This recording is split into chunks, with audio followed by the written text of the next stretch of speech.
Bharuch LCB Ankleshwar જીઆઈડીસીમાં આવેલ Harihar chemicals trading કંપનીના ગોડાઉનમાંથી ગેરકાયદેસર રીતે સંગ્રહ કરાયેલા જ્વલનશીલ કેમિકલનો મોટો જથ્થો ઝડપી પાડ્યો હતો.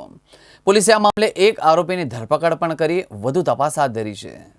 એલસીબીનો સ્ટાફ અંકલેશ્વર વિસ્તારમાં પેટ્રોલિંગ કરી રહ્યો હતો ત્યારે તેમને બાતમી મળી હતી અને બાતમી મુજબ હરિહર કેમિકલ્સ ટ્રેડિંગ કંપનીના ગોડાઉનમાં જ્વલનશીલ કેમિકલ્સનો જથ્થો ગેરકાયદેસર અને અસુરક્ષિત રીતે રાખવામાં આવ્યો હતો.